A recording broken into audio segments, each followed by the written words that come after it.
जल्दी से टीचर। बाकी तो कोई और नहीं है ऊपर ये। अच्छा, हम लास्ट से स्टार्ट कर रहे हैं। इम्यूनिटी हम पढ़ चुके हैं, उसका थर्ड लाइन वो बाद में पढ़ लेंगे। अब हमारा टॉपिक है डाइजेशन, न्यू चैप्टर है। तो अक्सर लोगों का जो कंसेप्ट है डाइजेशन के बारे में वो गलत है। जिस तरह कि हम देखते हैं कि मेन जो डाइजेशन स्टार्ट होती है वो कहाँ से स्टार्ट होती है? माउथ से। अक्सर लोग सोचते हैं कि वो स्टमक से स्टार्ट होती है। अब अगर हम जर्नल बात करें तो उसमें हम ये कहते हैं कि जो स्टमक होता है, बाज़ लोग कहते हैं कि हमारा जो स्टमक है वो ख़राब है, इसलिए मेरा जो हाजमा है वो ख़राब है या मेरी डाइजेशन ख़राब है। लेकिन आप समझ लें कि जो हमारा स्टमक होता है वो बिल्कुल डाइजेशन करता ही नहीं। जो स्टमक हमारा होता है वो बिल्कुल डाइजेशन करता ही नहीं, करता है लेकिन इंतहाई कम मिकदार में करता है। अब अगर हम नाम की तरफ जाएं कि जो डाइजेशन वाला चैप्टर है, अगर इसको हम देखें कि जो वर्ड है डाइजेशन, इसकी तरफ थोड़ा सा आ जाएं कि डाइजेशन क्या चीज़ है। तो ये एक ग्रीक वर्ड है, इसका मतलब होता है ब्रेक डाउन। अब फॉर एग्जांपल इस कुर्सी को हम तोड़ रहे हैं, ये भी डाइजेशन है। हम फूड मॉलिक्यूल को तोड़ रहे हैं, वो भी डाइजेशन है। लेकिन आप लोगों ने यहाँ पर एक पॉइंट को ज़हन में याद रखना है। किस चीज़ को? अगर हम रिलेटेड टू बात कर रहे हैं डाइजेस्टिव सिस्टम की, जो हमारे बॉडी के अंदर होता है, तो उसमें आपका डाइजेशन का सिर्फ ये मतलब नहीं होगा ब्रेक डाउन। हालांकि इस वर्ड का मतलब यही है ब्रेक डाउन, लेकिन अगर हम अपनी बात कर रहे हैं, डाइजेस्टिव सिस्टम की बात कर रहे हैं, तो उसमें डाइजेशन का मतलब होगा the break down of large molecule into smaller ones. क्योंकि अगर हम देखें कि फॉर एग्जांपल हमारे पास जो लार्ज 3 मॉलिक्यूल्स होते हैं, ऑर्गेनिक मॉलिक्यूल्स होते हैं जिससे हम एनर्जी हासिल करते हैं, वो होते हैं कार्बोहाइड्रेट्स, फैट्स एंड लिपिड्स। ये जितनी भी हम सोर्सेज लेते हैं, फूड सोर्सेज, उनसे हम ये 3 चीज़ें लेते हैं। फिर इन 3 चीज़ों को हम कन्वर्ट करते हैं इसके जो स्मॉलेस्ट यूनिट होते हैं। लेकिन अगर हम देख लें, हम माउथ की बात करते हैं तो माउथ में हम कहते हैं कि यहाँ पर 2 किस्म की डाइजेशन होती है, हुआ वो मैकेनिकल है, हुआ वो केमिकल है। लेकिन ब्रेक डाउन सब की होगी, हुआ वो कार्बोहाइड्रेट्स है, प्रोटीन्स है या लिपिड्स है। लेकिन हम सिर्फ कहते हैं कि हमारे माउथ में सिर्फ लिपिड और कार्बोहाइड्रेट की कुछ हद तक बहुत थोड़ी मिकदार में डाइजेशन होती है, हम प्रोटीन की बात नहीं करते।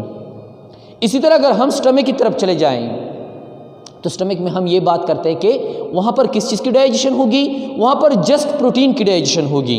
बाकी हम किसी चीज़ की बात नहीं करते कि यहाँ पर लिपिड भी डाइजेस्ट होता है या कार्बोहाइड्रेट भी डाइजेस्ट होता है। हालांकि जो HCl होता है, हाइड्रोक्लोरिक एसिड जो होता है, वो क्या करता है, वो जो जब रिलीज़ हो जाता है तो वो कार्बोहाइड्रेट्स, लिपिड्स, प्रोटीन सब के लार्ज मॉलिक्यूल को कुछ हद तक कन्वर्ट कर देता है इनके स्मॉलर मॉलिक्यूल्स में। लेकिन अगर ये वहाँ पर इसकी स्मॉलेस्ट यूनिट जो है, फॉर एग्जांपल कार्बोहाइड्रेट है ग्लूकोज में कन्वर्ट करेगा, लिपिड है फैटी एसिड में कन्वर्ट करेगा, प्रोटीन है अमीनो एसिड में कन्वर्ट करेगा। अगर यहाँ पर ब्रेक डाउन हो भी जाए लेकिन स्मॉलेस्ट यूनिट में ना हो जाए तो इसको हम डाइजेशन नहीं कहेंगे। इस वर्ड की रिगार्डिंग टू जो डाइजेस्टिव सिस्टम होता है उसकी समझ आ गई? नॉर्मल इसका मतलब होता है कि बस ब्रेक डाउन हो जाए तो ये डाइजेशन है। लेकिन अगर हम डाइजेस्टिव सिस्टम की बात कर रहे हैं तो इसका मतलब ये नहीं होगा, क्योंकि हम देखते हैं कि फॉर एग्जांपल हमारे स्टमक के अंदर कार्बोहाइड्रेट्स आ गया। अब एक कार्बोहाइड्रेट्स है वो हमारे पास एक ओलिगोसैकेराइड है, मीन के 50 यूनिट से बना हुआ है, 50 ग्लूकोज से बना हुआ है। अब अगर ये यहाँ पर इसको डाइजेस्ट कर दे अप टू 10 यूनिट्स तो इसको हम डाइजेस्ट नहीं कहेंगे, डाइजेशन नहीं कहेंगे, जब तक ये इसके मोनोमर जो यूनिट्स होते हैं या जो सिंगल यूनिट होते हैं ग्लूकोज उसमें कन्वर्ट ना कर दें। तो इसलिए इस डाइजेशन चैप्टर में जो हम जिक्र करते हैं रिगार्डिंग टू और डाइजेस्टिव सिस्टम, तो उसमें हम ये बात करेंगे a process in which large food molecule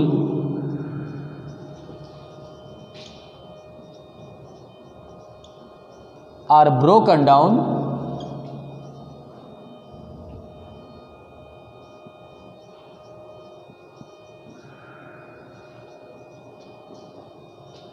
into simpler one.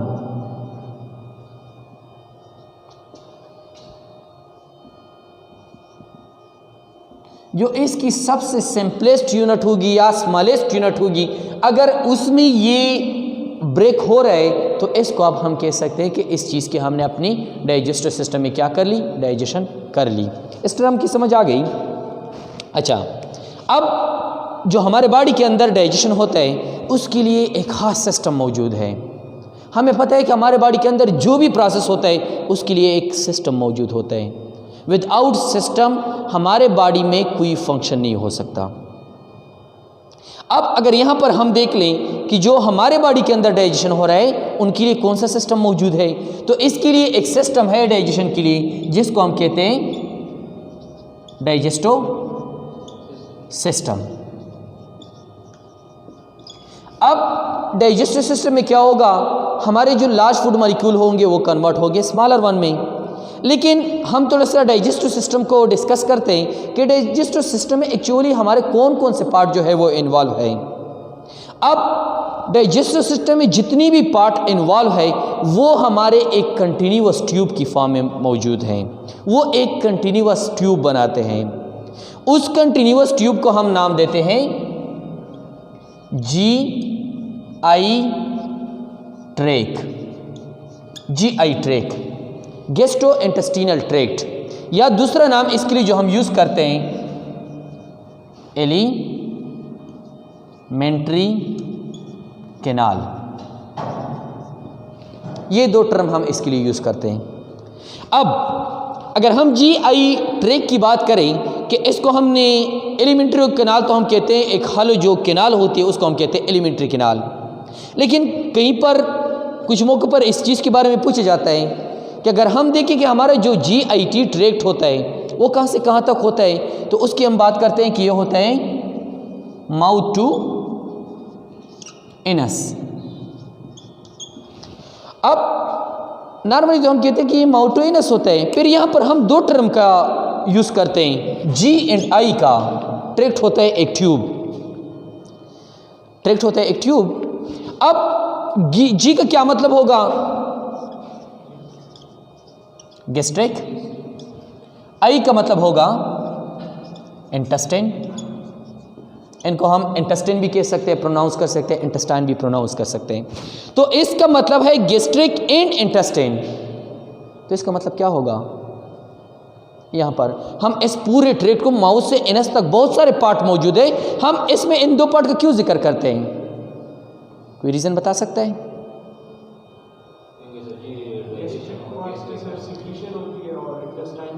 Exactly इसको हम GI ट्रैक्ट इसलिए कहते हैं कि जो मेन हमारा डाइजेशन वाला प्रोसेस होगा वो कहाँ पर होगा, वो हमारी या तो गैस्ट्रिक में होगा या इंटेस्टाइन में होगा। अब अगर हम डाइजेशन की बेस पे बात कर लें तो हमारे बॉडी की डाइजेस्टिव सिस्टम जो होता है हमारा गैस्ट्रोइंटेस्टाइनल ट्रैक्ट होता है, उसमें जो मेन डाइजेशन वाला पार्ट है वो है इंटेस्टाइन। इंटेस्टाइन कौन सा इंटेस्टाइन, स्मॉल इंटेस्टाइन। बाकी अगर हम बात कर लें अपने स्टमक की तो उसमें जस्ट 5% सिर्फ प्रोटीन डाइजेस्ट होते हैं, बाकी कोई भी चीज़ डाइजेस्ट नहीं होती। आपकी बुक में है 10 to 15%। आप जाएं नेट पर, जहाँ पर भी आप सर्च करते हैं, जिस साइट पर भी आप सर्च करते हैं, तो वो कहेंगे कि हमारे 95 से लेकर 98% तक जो प्रोटीन्स होते हैं उनको हमारा स्मॉल इंटेस्टाइन डाइजेस्ट करवाता है। अब अगर वो इतना डाइजेस्ट करवा रहे तो 10-15% कहाँ से आ गई, ठीक है। तो इस चीज़ को आप लोगों ने MCQs के लिए ज़रूरी याद रखना है कि कौन सी चीज़ कितनी % कहाँ पर डाइजेस्ट हो रही है, किस पार्ट में किस चीज़ की डाइजेशन होती है और किस चीज़ की डाइजेशन नहीं होती। तो इस बेस पे हम कहते हैं कि चूँकि यहाँ पर जो गैस्ट्रिक का वर्ड हम यूज़ कर रहे हैं वो बेसिकली हम डाइजेशन की बेस पे यूज़ नहीं कर रहे हैं कि यहाँ पर डाइजेशन होगी। इसको हम इसलिए यूज़ करते हैं कि जो हमारा सॉलिड फूड पार्टिकल होता है उसको लिक्विफाइड हम करते हैं, यहाँ पर एसिड मिलाते हैं उनके साथ। जब ये आगे जाएगा तो उसकी डाइजेशन बहुत आसानी के साथ होगी। तो इस मिक्सिंग वाले फिनोमेना की वजह से इसको हमने GIT ट्रैक्ट में इंक्लूड किया है। हालांकि इसका डाइजेशन के साथ कोई रोल नहीं होता। आपके लिपिड फैट्स बिल्कुल स्टमक में डाइजेस्ट होते ही नहीं। आप जहाँ पर भी देखें आपको कहीं पर ये नहीं मिलेगा कि हमारा जो स्टमक है वो फैट्स की डाइजेशन करवाता है, लिपिड की डाइजेशन करवाता है। प्रोटीन की करवाएगा वो जस्ट 5% है। लेकिन अगर आप अपनी बुक के मुताबिक जाते हैं तो 10 से 15% याद रख लें। मतलब कि अगर कोई बोर्ड में कोई क्वेश्चन आ जाए तो इसमें आप लोगों ने 10 से 15 लिखना है, क्योंकि आपके बोर्ड से वो देंगे, बोर्ड के मुताबिक चेक करेंगे। लेकिन अगर आप और आल देख लें, नेट पे जहाँ पर भी सर्च करते हैं, जिस बुक में भी देखते हैं हायर लेवल पर, वो कहेंगे कि 95 to 98% हमारे कौन से हैं, स्मॉल इंटेस्टाइन में डाइजेस्ट होते हैं। जस्ट आप समझ लें कि अगर 95 से 98 है तो मीन कि 2 से 5% जो है वो स्टमक में होता है। अब यहाँ पर आप लोगों ने एक चीज़ को जहन में याद रखना है।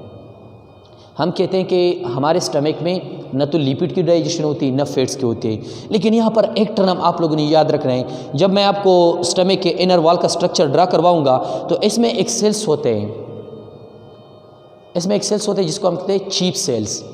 चीफ सेल दो काम करते हैं, एक पेप्सिनोजेन प्रोड्यूस करते हैं, पेप्सिनोजेन के साथ कुछ लिपिड डाइजेशन के लिए एंजाइम प्रोड्यूस करते हैं लाइपेजेस, उसको हम नाम भी ये देते हैं वीक लाइपेजेस। वो इस बेस पे कहते हैं कि लिपिड का जो एंजाइम है लाइपेज, कार्बोहाइड्रेट का एंजाइम है एमाइलेज, ये कभी भी एसिडिक एनवायरनमेंट में काम नहीं करते। बेशक ये जो पेराइटल सेल्स होते हैं जहाँ से HCl सीक्रेट होता है, उससे थोड़ी आप समझ लें कि कुछ सेकंड के लिए पहले रिलीज हो जाते हैं। अब उतनी कम टाइम में अगर इसने किसी लिपिड को डाइजेस्ट करवा दिया तो ठीक है, वरना जब ऊपर से जो पेराइटल सेल है वो HCl रिलीज करेंगे तो इसका जो प्रोसेस होगा डाइजेशन वाला लाइपेज का वो स्टॉप हो जाएगा, क्योंकि एनवायरनमेंट एसिडिक हो जाएगी। ठीक है, तो इसलिए हम उसको निग्लिजिबल कंसीडर करते हैं।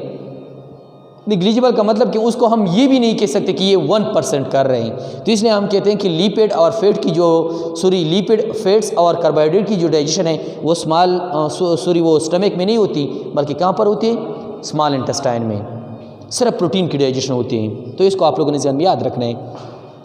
अब अगर हम अपने एलिमेंट्री कैनाल को देख लें कि एलिमेंट्री कैनाल में हमारे पास कौन कौन से आर्गन जो है वो इन्वॉल्व है, माउथ से लेकर एनस तक जो भी चीज़ हमारे डाइजेस्टिव सिस्टम में अपना रोल प्ले कर रही है उसको हम थोड़ा सा देखते हैं। उसके बाद 1 by 1 हम इसके जितनी भी पार्ट्स हैं, जितनी भी आर्गन हैं, उनके सब चीज़ों के बारे में पढ़ेंगे।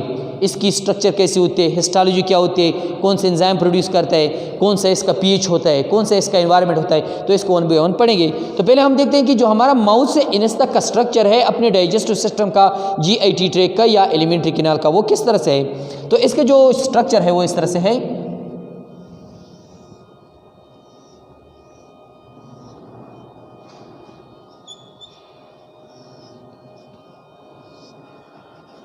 फॉर एग्जाम्पल माउथ से हम स्टार्ट करते हैं।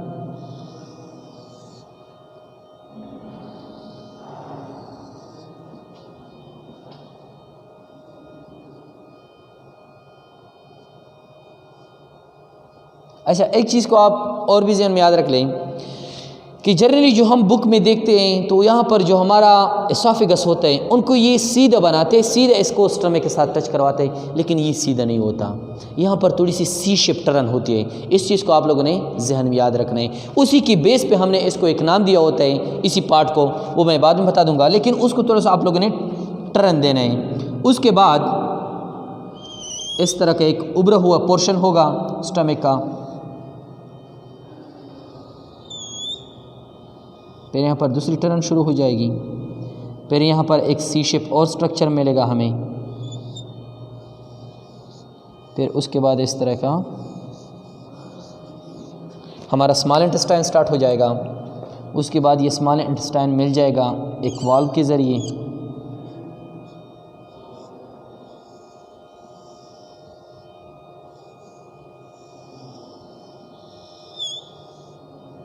यहाँ पर ये एंड हो जाएगा। ये हमारा हो गया कौन सा पार्ट, माउथ। ये हो गया हमारा क्या, एनस। तो माउथ एनस के बीच में जितनी भी पार्ट्स हैं उनको हम पहले डायग्रामेटिकली देखते हैं कि कौन सा पार्ट कहाँ पर मौजूद है। तो यहाँ पर माउथ से अगर हम स्टार्ट कर लें तो उसके बाद जो डाइजेशन में हमारे नेक्स्ट पार्ट होते हैं वो क्या चीज़ होगी, ये हो गए हमारे टीथ। टीथ के साथ एक और चीज़ भी होती है, टंग। अब टीथ और टंग के साथ जो हम बात करते हैं कि हमारी मैकेनिकल डाइजेशन या केमिकल डाइजेशन कहाँ पर स्टार्ट होती है, तो वो माउथ में स्टार्ट होती है। मैकेनिकल डाइजेशन कौन करवाएगा, यहाँ पर जो हमारे ये टीथ होते हैं इनके साथ कुछ मसल्स होते हैं, वो मसल्स हमारा माइंटीरिक जो इंटीरिक नर्वस सिस्टम है वो कंट्रोल करवाते हैं। उनकी जब कंट्रैक्शन रिलैक्सेशन स्टार्ट हो जाएगी तो ये जो हमारा टीथ वाला पोर्शन है ये मूवमेंट स्टार्ट कर देगा। अब फॉर एग्जांपल रिलैक्स हो गई ये मसल जो है वो कंट्रैक्ट हो गई, तो ये माउथ की जो टीथ वाला पोर्शन है ये एक दूसरे से अवे हो जाएगा। जब ये रिलैक्स होंगे ये मसल्स तो ये एक दूसरे के करीब आ जाएंगे। अब अगर इसी के दौरान कोई जो हमारा फूड पार्टिकल है वो इसके बीच में आ गया तो ये ज़ोर से जब एक दूसरे के साथ टच होंगे तो इसकी वजह से यहाँ पर क्रशिंग होगी या ग्राइंडिंग होगी, क्रशिंग या ग्राइंडिंग हुई जिसको हम चीविंग प्रोसेस कहते हैं। तो उस क्रशिंग ग्राइंडिंग की वजह से हमारा जो फूड होगा यहाँ पर बाई फोर्स मैकेनिकली यहाँ पर डाइजेस्ट हो जाएगा। इसको हम कहते हैं कि ये क्या है, मैकेनिकल डाइजेशन है। अब इस मसल्स को आप लोगों ने एमसीक्यूज़ के लिए याद रखना है, इसको हम कहते हैं मेसेटर। कौन से मसल्स, मेसेटर्स। अब मेसेटर मसल्स जैसे ही मूवमेंट स्टार्ट करते हैं तो ये मेसेटर मसल्स जो होते हैं ये स्टिमुलस होता है, एक चीज़ के लिए स्टिमुलस भी होता है। किस चीज़ के लिए स्टिमुलस होता है, तो हमारे ये जो माउथ वाला पोर्शन है अगर हम अपनी जो स्वॉल्विंग प्रोसेस है उसको चेक कर लें तो स्वॉल्विंग प्रोसेस को अपनी आसानी के लिए हम डिवाइड करते हैं 3 फेजेज़ में, oral phase, pharyngeal phase, oesophageal phase. तो उसका जो ओरल फेज़ होता है, ओरल फेज़ में यहाँ पर कुछ ग्लैंड्स यूज़ होते हैं, उन ग्लैंड को हम नाम देते हैं सिलिवरी ग्लैंड्स, उन ग्लैंड्स को हम नाम देते हैं सिलिवरी ग्लैंड्स। अब अगर उन सिलिवरी ग्लैंड्स को हम देख लें कि उन सिलिवरी ग्लैंड की लोकेशन पोजीशन क्या है या किस टाइप के ग्लैंड्स होंगे, तो यहाँ पर नॉर्मली तो हमें पता चल गया कि सिलिवरी ग्लैंड्स हैं, लेकिन सिलिवरी ग्लैंड की यहाँ पर 3 पेयर्स पाए जाते हैं। मेरी एक स्टूडेंट है, फीमेल स्टूडेंट है, मैं उनके लिए ट्यूशन करवाता हूँ, तो वो मुझे कल कहती है कि इंडिया का एक शो है कौन बनेगा करोड़पति, तो उसमें एक किसी डॉक्टर है, साइंटिस्ट है, उसको बुलाया था परसों, तो उसने कहा कि यहाँ पर 4th पेयर ऑफ सिलिवरी ग्लैंड भी मौजूद है, लेकिन उसने न नाम बताया न नेट पे मैंने सर्च किया, इस चीज़ का नहीं है। बहरहाल मे भी हो, लेकिन आज तक जो हम पढ़ते हैं या जो सोर्सेज हमारे पास अवेलेबल है या जो हमारी एक्सेस है उसके मुताबिक सिर्फ 3 पेयर्स ऑफ सिलिवरी ग्लैंड्स है, क्योंकि इतनी एडवांस टेक्नोलॉजी है, माउथ का इतना कॉम्प्लिकेटेड पोर्शन है नहीं। अगर ये होता, इलेक्ट्रॉन माइक्रोस्कोप भी हमारे साथ है तो उसको हम देख लेते या साइंटिस्ट जो उनको डिस्कवर कर लेते हैं, लेकिन आज तक जो मौजूद सिलिवरी ग्लैंड्स हैं उनके 3 पेयर्स हैं। ठीक है, अब इसके बाद टंग के साइड टीथ के साइड में यहाँ पर अब अगर हम अपने हेड रीजन के मुताबिक बता दें कि कौन कौन से जो पेयर है वो किस जगह पर मौजूद है, तो जो फर्स्ट पेयर है सिलिवरी ग्लैंड का, अब नॉर्मली तो हम कहते हैं कि सिलिवरी ग्लैंड है वो सलाइवा प्रोड्यूस करते हैं। सलाइवा में हमारे पास क्या होता है, एंजाइम्स होते हैं, लाइसोजाइम्स होते हैं, एमाइलेस होते हैं, लाइपेस होते हैं, ठीक है, वाटर होता है, म्यूकस होता है। तो उन चीज़ों को छोड़ के हम पहले उसकी पोजीशन देखते हैं। जो फर्स्ट पेयर है, फॉर एग्जांपल ये हमारी टीथ है, इसके जो लोअर मैंडिबल्स हैं, तो इस मैंडिबल के बीच में यहाँ पर जो फर्स्ट पेयर है वो मौजूद होगी। चूँकि वो मैंडिबल के बीच में है, अब सब का जो वर्ड है वो किसी चीज़ को हम जब डिवाइड करते हैं उसके लिए यूज़ करते हैं, तो यहाँ पर एक पेयर मौजूद है सिलिवरी ग्लैंड का। चूँकि मैंडिबल के बीच में है तो इसलिए इसको मैंडिबल के रेफरेंस पे नाम देते हैं सब मैंडिबुलर ग्लैंड, सब मैंडिबुलर ग्लैंड। आप लोगों ने इस चीज़ में कंफ्यूज नहीं होना कि जो सब मैंडिबुलर ग्लैंड है, हम सिलिवरी ग्लैंड की बात करें, ये तो मैंडिबुलर ग्लैंड है, ये है सिलिवरी ग्लैंड, लेकिन मैंडिबल के बेस पे इसको हमने नाम दिया है सब मैंडिबुलर सिलिवरी ग्लैंड। लेकिन नॉर्मली हम सिलिवरी ग्लैंड का वर्ड जो है इसके लिए यूज़ नहीं करते। तो मेरी जो यूट्यूब पे वीडियो है उस पर मैंने सिलिवरी ग्लैंड का नाम इसके साथ नहीं लिए, तो आप लोगों ने इसमें कंफ्यूज नहीं होना। तो जो फर्स्ट पेयर होगी वो यहाँ पर मौजूद होगी, इसको हम नाम देते हैं सब मैंडिबुलर, आप लिख लें सिलिवरी ग्लैंड। जो फर्स्ट पेयर होता है सिलिवरी ग्लैंड का वो है सब मैंडिबुलर सिलिवरी ग्लैंड। अब इसके बाद जो सेकंड पेयर होती है वो होती है लिंग्विनल ग्लैंड्स। आप लोगों की बुक में भी है कि जो हमारा टंग वाला जो बिहाइंड पोर्शन होता है और थोड़ा सा लोअर पोर्शन होता है, वहाँ पर एक एंजाइम रिलीज होता है लिंग्विनल लाइपेजेस, लिंग्विनल लाइपेजेस। तो वो लाइपेजेस जिस सिलिवरी ग्लैंड से रिलीज होता है वो उसकी पोजीशन यहाँ पर होंगी। फॉर एग्जांपल ये हमारा टंक है, तो इसके पीछे अवर लोअर, तो इसका एक पेयर में से एक ग्लैंड इस साइड पर होगा, दूसरा ग्लैंड इस साइड पर होगा। इसको हम नाम देते हैं कि ये कौन सा सिलिवरी ग्लैंड है, सब लिंग्विनल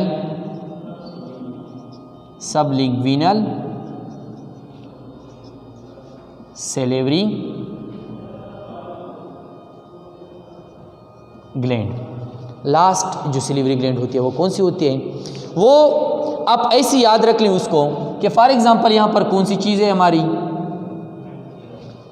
एयर है। तो एयर का ये वाला पोर्शन जो होता है, ये जहाँ पर ये थोड़ा सी सूलन टाइप का है, यहाँ से आप स्टार्ट कर लें, यहाँ से तो इसकी थोड़ा सा आगे आ जाए। और ये वाला जो लास्ट पोर्शन होता है, आप अपने अगर दांतों के यहाँ पर हाथ रख लें जहाँ पर ये स्टॉप होते हैं, तो इससे थोड़ा सा ऊपर जाएं। फॉर एग्जांपल यहाँ पर हमारे जो दांत है वो स्टॉप हो रहे हैं, तो यहाँ पर इससे थोड़ा सा, तो इसके बीच में एक और पेयर्स होता है, इसको हम कहते हैं कि ये क्या है, पैरोटिड सिलिवरी ग्लैंड। पैरोटिड सिलिवरी ग्लैंड, इन ग्लैंड्स को आप लोगों ने मस्ट याद रखना है, ठीक है। अब इसमें जो सब लिंग्विनल सिलिवरी ग्लैंड होता है, इसका काम होता है कि म्यूकस रिलीज़ करें, वाटर रिलीज़ करें, बाकी लाइसोजाइम वगैरह रिलीज़ करें। लेकिन इसमें जो मेन एंजाइम होता है वो होता है लाइपेज। बाकी ये जो दो हैं इसमें होता है एमाइलेज। अब हम कहते हैं कि हमारा जो डाइजेशन का प्रोसेस है वो कहाँ से स्टार्ट होता है, माउथ से स्टार्ट होता है। अब ये दोनों बाई नेचर केमिकल्स हैं, तो इस वजह से हम कहते हैं कि हमारे जो केमिकल डाइजेशन का प्रोसेस है वो स्टार्ट होता है माउथ में। अब ये डाइजेशन करवाएगा किस चीज़ की, लिपिड्स की। अब ये करवाएगा कार्बोहाइड्रेट्स की, ये वाले भी कार्बोहाइड्रेट्स की ही करवाता है। अब हमें पता चला कि हमारे जो एलिमेंट्री कैनाल है उसमें जो केमिकल डाइजेशन होती है वो स्टार्ट होती है हमारे माउथ में, ठीक है। अब इसके बाद अगर हम मैकेनिकल डाइजेशन की बात करें तो उसके लिए मैंने कहा कि यहाँ पर कुछ मसल्स होंगे, इस तरह के कुछ मसल्स होंगे। इन मसल्स को हम नाम देते हैं मेसेटर मसल्स।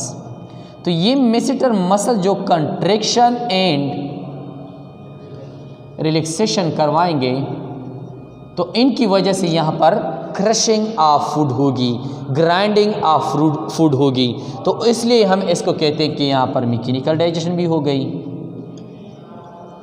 तो इसका मतलब कि जो हमारा केमिकल डाइजेशन और मैकेनिकल डाइजेशन का प्रोसेस है डाइजेशन वाला, वो स्टार्ट होता है माउथ में। अब ये भी एमसीक्यूज पूछा जाता है कि जो हमारी केमिकल डाइजेशन है वो कहाँ पर स्टॉप होती है, एग्जैक्ट पॉइंट बता दें।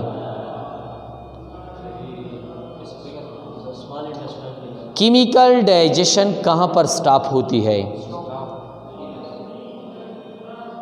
केमिकल डाइजेशन की समझ आ गई कि केमिकल डाइजेशन क्या चीज़ होती है। वो डाइजेशन जो किसी केमिकल की वजह से, एंजाइम की वजह से हो रही है।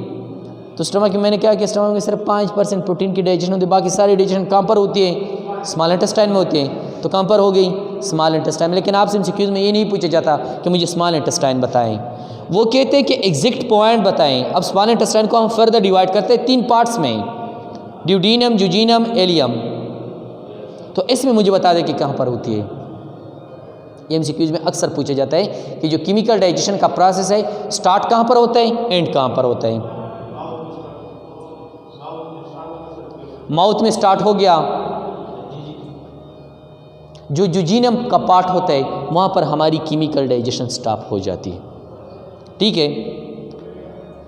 ये एमसीक्यूज पूछे जाते हैं, ये मैं पेज पे लिख के आपको दे दूंगा कि हमारी जो केमिकल डाइजेशन वो कहाँ पर स्टॉप होती है, वो जुजीनम में स्टॉप होती है। हमारी डाइजेस्ट फूड में जो सबसे ज़्यादा एब्जॉर्प्शन होती है वो कहाँ पर होती है, वो भी जुजीनम में होती है। स्टमक हमारा बहुत कम मिकदार में, स्टमक मेनली किस चीज़ को हमारा एब्जॉर्ब करता है, हमारे जो ड्रग्स होते हैं, ड्रग्स को वो इसलिए एब्जॉर्ब करते हैं, अगर किसी टेबलेट्स को हम ले लें तो वो जाएगा स्टमक में, स्टमक के बाद जाएगा हमारे ड्यूडीनम में, ड्यूडीनम से फिर जुजूनम, जुजूनम में ड्यूडीनम में थोड़ी सी एब्जॉर्प्शन, ज़्यादा एब्जॉर्प्शन हो जाएगी, थोड़ा सा हमारा जो इलियम है वहाँ पर हो जाएगी।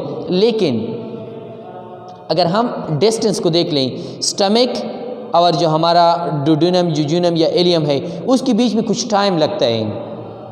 तो हमें क्योंकि क्विक रिस्पांस चाहिए होता है उस टेबलेट्स का, तो इसलिए स्टमक की जो हमारा मस्कुलरस की नीचे जो लेयर होता है, सॉरी सब म्यूकोसा जो होता है उसमें ब्लड वेसल्स होते हैं, तो वो ब्लड वेसल डायरेक्टली उसको एब्जॉर्ब कर लेते हैं, ब्लड सर्कुलेशन में एंटर कर देते हैं ताकि वो टारगेट साइट पर जल्दी से पहुंच जाए और उस पेन के खिलाफ जो, या फॉर एग्जांपल हमने पेन किलर लिया है, जो भी दूसरी हमने ड्रग ली है, एंटीवायरल है, एंटीबैक्टीरियल है, ताकि वो अपने टारगेट साइट पर जल्दी से जाएँ और हमें क्विक टाइम में या कम टाइम में क्या दे, जल्दी से रिलीफ दे दें। तो इसलिए उसकी डाइजेशन एब्जॉर्प्शन जो है वो हमारे स्टमक में होती है। बाकी जितनी भी फूड सोर्सेस हैं, जितना भी वाटर है, सब का सब हमारे या तो स्मॉल इंटेस्टाइन में होगा या लार्ज इंटेस्टाइन में होगा। अब अगर हम बात करें फूड की कि जो डाइजेस्ट फूड होता है तो वो मोस्टली हमारे स्मॉल इंटेस्टाइन में, थोड़ा सा मकदार अगर किसी चीज़ का आप ले लें तो शायद कि वो स्टमक में हो जाए, लेकिन जो ओवरऑल एब्जॉर्प्शन होती है वो हमारे स्मॉल इंटेस्टाइन में होगी। अब अगर हम वाटर की बात कर लें तो वाटर हमारा सिर्फ और सिर्फ लार्ज इंटेस्टाइन में एब्जॉर्ब होगा। कुछ जगहों पर बताया जाता है कि स्मॉल इंटेस्टाइन में भी होता है, लेकिन ये गलत है।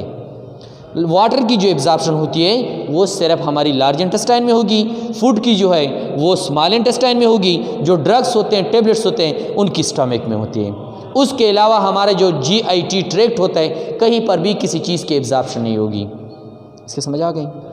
इस चीज़ों को आप लोगों ने क्लियर याद रखना है, क्योंकि डाइजेस्टिव सिस्टम का जो नॉर्मली आपकी बुक में टॉपिक है वो तो 2 दिन में भी हो सकते हैं, लेकिन जो मेन आस्पेक्ट है हमारा इस चैप्टर का वो ये है कि आपको इतना पता चले कि डाइजेशन हम कहते किस चीज़ को हैं, किस किस चीज़ की डाइजेशन करवाते हैं, कहाँ कहाँ पर करवाते हैं, किस किस पॉइंट पर करवाते हैं और उसकी फिर एब्जॉर्प्शन कहाँ पर होती है। तो इन चीज़ों को आप लोगों ने माइंड में याद रखना है, ठीक है। अब इससे आगे अगर हम यहाँ पर आ जाएं तो यहाँ पर एक हार्ड पैलेट होता है। फॉर एग्ज़ाम्पल यहाँ से लेकर यहाँ तक अगर हम कंसीडर कर लें कि ये हमारा कौन सा फेज़ था, ओरल फेज़। जो स्वॉल्विंग प्रोसेस होता है 3 फेजेस पे मैंने कहा कि डिवाइड होता है, तो फॉर एग्जांपल आप समझ लें कि ओरल फेज़ कंप्लीट हो गया। इसको मैं डिटेल में फिर से डिस्कस कर दूंगा आपके लिए। अब ये शॉर्ट समरी आप सिर्फ याद रख लें कि इतना इतना प्रोसेस इस जगह पर होता है। अब इसको आप कहें कि ये ओरल फेज़ था। इसके बाद जो दूसरा फेज़ स्टार्ट होगा उसको हम कहते हैं, ये वाला पोर्शन जो है इसको हम नाम देते हैं कि ये है फेरेंजियल फेस, फेरेंजियल फेस। अब फेरेंजियल फेस कहाँ पर होगा? ये वाला पोर्शन जो होता है, ये वाला पोर्शन, ये है हमारा कौन सा, फेरिंग्स। तो जो हमारा फेरेंजियल फेस होता है वो होता है हमारे फेरिंग्स में। फेरिंग्स में जो सबसे इंपॉर्टेंट फंक्शन होता है वो क्या होता है? ऑलरेडी हम इम्यूनिटी में भी थोड़ा पढ़ चुके हैं कि फेरिंग्स में एक लेयर होती है मसल्स की जिसको हम हार्ड पैलेट कहते हैं। एक सख्त एक लेयर वाली मसल वाली लेयर होगी, उसका काम ये होगा ये वाला कि वो क्या करवाएगा, prevent wrong entry of food and air. इसमें भी अक्सर स्टूडेंट कंफ्यूज हो जाते हैं। हम कहते हैं कि हमारा कोई एक पैलेट होता है, उसका काम ये होता है, उसका काम ये होता है कि वो क्या कर लें कि जो हमारा रेस्पिरेटरी ट्रैक्ट होता है, अगर बाई चांस उसके फॉर एग्जांपल अगर हम देख लें कि हमारा जो डाइजेस्टिव ट्रैक्ट है, रेस्पिरेटरी ट्रैक्ट है, ये जो फेरिंग्स वाला रीजन है या जो नेजल कैविटी वाला रीजन है, इसके बीच में एक जंक्शन है, एक कनेक्शन है। फॉर एग्जांपल कोई एक्सीडेंट कर लें, उसका जो तोबड़ा है वो थोड़ा सा टूट जाए, ख़राब हो जाए, तो उसका जो फूड है वो हम नोज़ के ज़रिए देते हैं। तो वो उस वाली सुराख की मैं बात कर रहा हूँ कि उसको हम कहते हैं कि हार्ड पैलेट है, मसल्स का एक लेयर होगा। अब वो डुअल फंक्शन करते हैं। अगर हम इनहेलेशन कर रहे हैं तो वो थोड़ा सा टर्न हो जाएगा डाइजेस्टिव ट्रैक्ट की तरफ, ताकि हवा हमारे स्टमक में ना जाए। अगर हम खाना खा रहे हैं तो वो आ जाएगा हमारे रेस्पिरेटरी ट्रैक्ट के साइड पर, ताकि जो खुराक के पार्टिकल्स हैं वो हमारे रेस्पिरेटरी ट्रैक्ट में ना जाएं, क्योंकि अगर रेस्पिरेटरी ट्रैक्ट में चले गए तो उधर तो हमारा जो लास्ट पार्ट है एल्विलाई, वहाँ पर कोई ऐसी ओपनिंग है ही नहीं कि उससे वो ब्लड में चला जाए, तो वहाँ पर रहेगा, खराब हो जाएगा।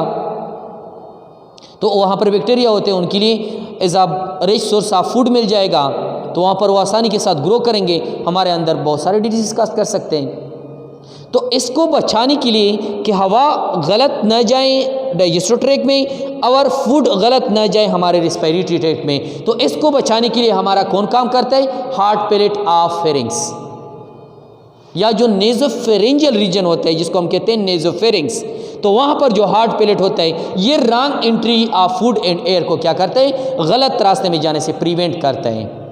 अब स्टूडेंट अक्सर इस चीज़ में गलत हो जाते हैं कि जब वो MCQs आ जाते हैं कि नेजोफेरेंजियल पैलेट जो होता है वो कौन सा होता है जो फूड और एयर को रॉन्ग एंट्री से प्रिवेंट करता है, तो आप लोग इसमें कह देते हैं एपिग्लॉटस।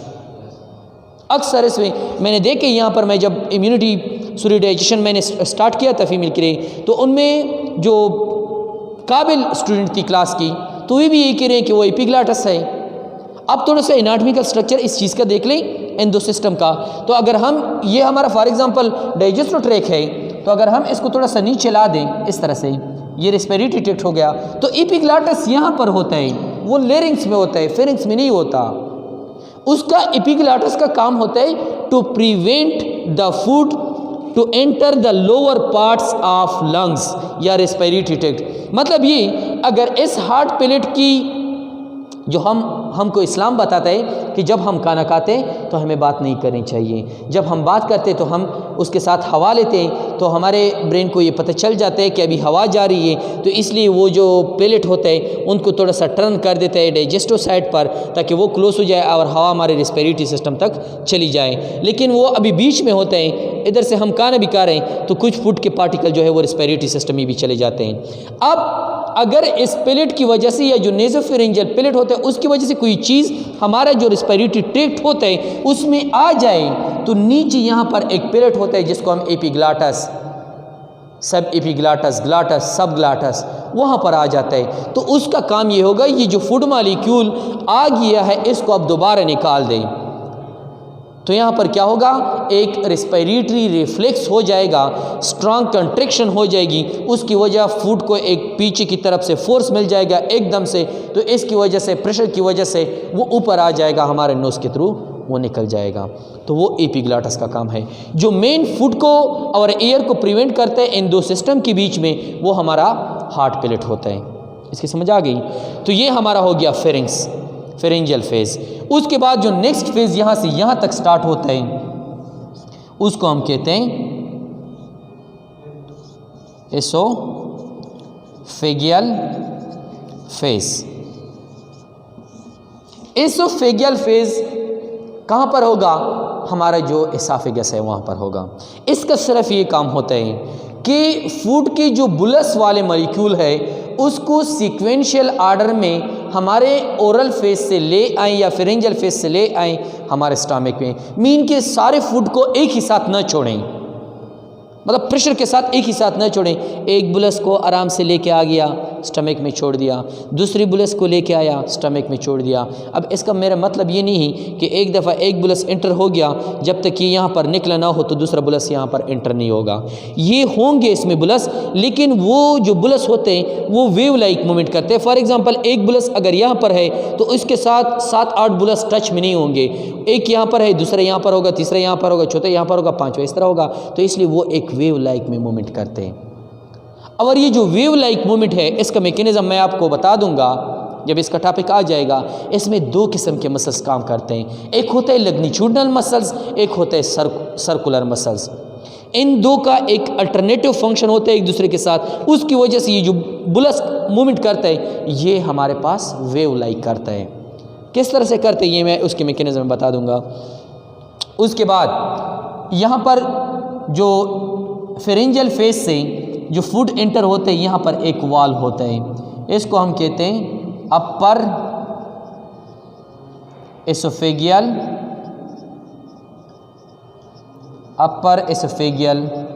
वाल। और ये जो नीचे वाला वाल है इसको हम कहते हैं लोअर एसोफेगियल वाल। अब लोअर एसोफेगियल वाल के बाद जो फूड मॉलिक्यूल्स होते हैं वो एंटर हो जाते हैं कहाँ पर, हमारे स्टमक में। ठीक है, अब स्टमक का पोर्शन स्टार्ट हो जाता है। स्टमक वाले जितने भी रीजन है उसको हम डिवाइड करते हैं 4 पोर्शन में। जहाँ पर ये वाल मौजूद है इसके ऊपर हमारे लीवर मौजूद होगा, इसके नीचे हमारा हार्ट मौजूद होगा। चूंकि ये हार्ट के साथ ये वाल मौजूद होते हैं इसलिए इस वाल को हम लोअर एसोफेगियल वाल का नाम भी देते हैं। लेकिन चूंकि हार्ट के साथ ही मौजूद है इसलिए इसका जो दूसरा नाम है वो क्या है, कार्डियक वाल। कार्डियक वाल। तो कार्डियक वाल का ये मतलब नहीं होगा कि ये किसी हार्ट का वाल है। ये चूंकि हार्ट के साथ एसोफेगस और स्टमक के बीच जो वाल है वो इस कार्डियक वाले पोर्शन में है, इसलिए इसको हम कहते हैं कार्डियक वाल। समझ आ गई इस चीज़ की। अब जितने भी हमारा स्टमक वाला जितने भी पोर्शन है उसको हम डिवाइड करते हैं 4 पार्ट्स में। जहाँ पर ये स्टमक हमारे हार्ट के साथ मौजूद है तो इस वाले पोर्शन को हम नाम देते हैं कि ये क्या है, कार्डिया। कार्डिया। और इस वाल को ऊपर से जिस पार्ट ऑफ स्टमक ने कवर किया होता है, फॉर एग्जांपल आप यहां से यहां तक समझ ले, तो इसको हम कहते हैं फंडस। फंडस। अब ये यहां से लेकर ये जो लोअर वाल होता है, फॉर एग्जांपल यहां तक से देख लें, तो ये जो जितना मेन बॉडी है स्टमक की इसको हम कहते हैं बॉडी। उसके बाद ये क्या है, ये रीजन जो है ये है पाइलोरस। पाइलोरस। तो अब हम स्टमक को कितने पार्ट्स में डिवाइड करते हैं, 4 में। Cardia, fundus, body, pylorus. इसके बाद हमारा जो ये वाला पोर्शन है इसके बाद ये इंटेस्टाइन स्टार्ट हो जाता है। अब इंटेस्टाइन, स्मॉल इंटेस्टाइन और जो हमारा स्टमक होता है इसके बीच में एक और वॉल होता है, इसको हम कहते हैं पाइलोरिक वॉल, या चूंकि ये डियूडिनम के स्टार्ट में मौजूद है इसलिए इसको हम कह सकते हैं डियूडिनल वॉल। समझ आ गई इस चीज़ की। इसके बाद हमारा स्मॉल इंटेस्टाइन स्टार्ट हो जाता है। अब स्मॉल इंटेस्टाइन का जो लेंथ है इसमें बहुत वेरिएशन दिखाते हैं। आप बुक्स देख लें, अपना बुक देख लें, 10th का बुक देख लें, BC का देख लें, मास्टर का देख लें, इंडियन बुक देख लें, नेट पे देख लें। कोई बताता है कि ये हमारा 10 फुट का होता है, तो कहीं पर होता है कि ये 23 फीट का होता है। तो इसमें बहुत सारी वेरिएशन है। अब आप जो भी लिखते हैं कोई भी गलत नहीं कर सकता अगर कोई नालायक एग्जामिनर ना हो जो सिर्फ बुक को देखता है। अब आपके लिए जो मैं यहाँ पर इनका लेंथ बताऊँगा वो स्पेसिफिक है, आसान भी है याद रखने में। तो इसमें मैं लिखवाऊँगा आपको कि जो हमारा ड्यूडिनल होता है आपकी बुक में 10 इंच का है, लेकिन वो उनको 1 फीट आप लोगों ने करना है। जो हमारा दूसरा पार्ट होता है यूजुनम, ये स्मॉल इंटेस्टाइन में सबसे लार्ज पार्ट होता है, वो 5 से 7 फीट लेके आए, आप लोग उसको 12 कर दें, 12 फीट होता है। और जो एलियम होता है वो यहाँ पर 4 से 5 फीट लेके आए बुक में, आप लोग उसको 8 कर दें। 12 8 20 जमा 1 21। 21 जो है ये एवरेज है। जितनी भी ये बताते हैं अगर हम उनका एवरेज निकाल लें कि कोई 23 बता रहे, कोई 15 बता रहे, कोई 17 बता रहे, तो इसका तकरीबन एवरेज हमारा 21-20 आएगा। तो आप लोगों ने 21 को याद रखना है। तो इस स्मॉल इंटेस्टाइन के जो पार्ट्स होते हैं उनको हम डिवाइड करते हैं 3 पार्ट्स में। इसका जो फर्स्ट पार्ट होगा जो सी शेप से स्टार्ट होता है, या इसको हम हार्स शो शेप भी कहते हैं। जिस तरह के हार्स का नीचे वाला जो फीट होता है, शो होता है, उसकी तरह एक स्ट्रक्चर होता है हार्स शो शेप। तो ये वाला पार्ट जो है सी शेप जो पार्ट है, ये थोड़ा सा इधर भी होते हैं, तो ये हमारा होगा कौन सा, ड्यूडीनम। ड्यूडीनम। ड्यूडीनम। इसके बाद ड्यूडीनम के बाद अब ये जो मैंने थोड़ा सा वेट में बड़ा बनाया है ये लार्ज इंटेस्टाइन है, लेकिन मैं स्मॉल इंटेस्टाइन की बात कर रहा हूँ। तो यहाँ पर जो दूसरा पार्ट होगा वो होगा यूजीनम। उसके बाद जो लास्ट वाला पार्ट होगा वो होगा एलियम। ठीक है। अब इलियम से फूड जो है अब वो जाएगी लार्ज इंटेस्टाइन की तरफ। लेकिन अगर हम देख लें जो लार्ज इंटेस्टाइन का सबसे ये वाला पार्ट, फॉर एग्जांपल यहाँ से लार्ज इंटेस्टाइन स्टार्ट होता है, तो इसका जो पहला पार्ट होगा उसको हम नाम देते हैं सीकम। सीकम। अब अगर हम स्मॉल इंटेस्टाइन का लास्ट पार्ट और लार्ज इंटेस्टाइन का पहला पार्ट देख लें तो एक है इलियम स्मॉल इंटेस्टाइन का last part, caecum first part of large intestine. तो इसके बीच में एक और वॉल होता है जिसको हम क्या नाम देते हैं, एलियो सीकल वॉल। मैंने फर्स्ट क्लास पोर्शन इसलिए बताया कि जो नाम दिया गया है इस बेस पे दिया गया है कि ये एलियम और सीकम के बीच में है। एलियो एलियम, सीकल सीकम, वाल एक वाल है। इस वाल के ज़रिए जितने भी अनडाइजेस्ट फूड होगा वो एलिमिनेट हो जाएगा हमारे लार्ज इंटेस्टाइन में। अब यहाँ से फिर लार्ज इंटेस्टाइन स्टार्ट हो जाएगी। तो लार्ज इंटेस्टाइन का जो फर्स्ट पार्ट होता है वो सीकम होता है। तो first part of large intestine is caecum. इसके बाद अगर हम लार्ज इंटेस्टाइन को देख लें तो उसको हम डिवाइड करते हैं 4 पार्ट्स में। कितने पार्ट्स में? 4 पार्ट्स में। तो ये वाला कौन सा है? असेंडिंग कोलान, कोलान कहते हैं हम इंटेस्टाइन को। ये हो गया यहाँ से ट्रांसवर्स कोलान, ये हो गया डिसेंडिंग कोलान। और यहाँ पर ये थोड़ा सा टर्न शो करता है, तो इस टर्न वाले पोर्शन को हम कहते हैं कि ये क्या है, सेगमाइड कोलान। तो ये 4 पार्ट्स होते हैं कोलान के या लार्ज इंटेस्टाइन के। अब इसके बाद ये वाला पोर्शन जो होगा इसको हम कहते हैं कि ये कौन सा है, रेक्टम, जहाँ पर हमारा अनडाइजेस्ट फूड कुछ टाइम के लिए स्टोर होता है। उनमें मसल्स होते हैं, उन मसल की भी बात करेंगे डिटेल में। अब उसके बाद जो एक ओपनिंग है, सुराह है, इसको हम कहते हैं एनस। तो ये कंप्लीट स्ट्रक्चर था हमारे GITT ट्रैक का कि इसमें ये वाले पार्ट्स जो है ये मौजूद होते हैं। इसके अलावा यहाँ पर कुछ एसेसरी आर्गन होते हैं। एसेसरी आर्गन उस सिस्टम का डायरेक्ट पार्ट नहीं होता, लेकिन वो उस सिस्टम के साथ कुछ हेल्प ज़रूर करवाते हैं। अब इसमें 2 एसेसरी आर्गन नॉर्मली हम पढ़ते हैं। एक यहाँ पर जो सी शेप स्ट्रक्चर है, इसके अंदर इस तरह जिस तरह के एक शू लाइक स्ट्रक्चर होता है, शूज़ लाइक, तो वो होता है हमारा पेंक्रियास। और यहाँ पर इसके ऊपर एक और स्ट्रक्चर होता है जिसको हम लीवर कहते हैं, उसके अंदर गाल ब्लेडर होता है। तो गाल ब्लेडर और pancreas as a accessory organ यहाँ पर काम करते हैं। ठीक है, इसकी समझ आ गई जी? वो एसेसरी आर्गन है। अब वो जो पेंक्रियास होता है, मोस्टली जो यूरोपीय लोग होते हैं वो जैसे ही छोटा बच्चा पैदा हो जाता है तो उसके काट देते हैं, क्योंकि वो कहते हैं कि इसका जो फंक्शन है अभी मौजूद नहीं है। लेकिन अगर हम थोड़ा सा पास्ट में जाएं तो इंसान जो पहले आया था तो वो गार में रह रहा था, पहाड़ में रह रहा था, जंगल में रह रहा था। तो वो मोस्टली प्लांट्स खाते थे। तो प्लांट्स में मुख्तलिफ़ किस्म के टॉक्सिन्स होते हैं, तो उन टॉक्सिन को डिटॉक्सिफाई करने के लिए वो जो हमारा अपेंडिक्स था वो काम कर रहा था। लेकिन अब हम एडवांस हो गए, टॉक्सिक वाली चीज़ें खाते नहीं, नॉर्मल वो फूड खाते हैं जो हमें सिर्फ फ़ायदा देते हैं। तो इसलिए इसका जो फंक्शन है अभी ख़त्म हो गया है। ठीक है, इसके अलावा किसी का कोई क्वेश्चन हो तो कल इंशाल्लाह स्टार्ट करेंगे mechanical digestion and chemical digestion of mouth. ठीक है, ओके, बंद कर दें इसको।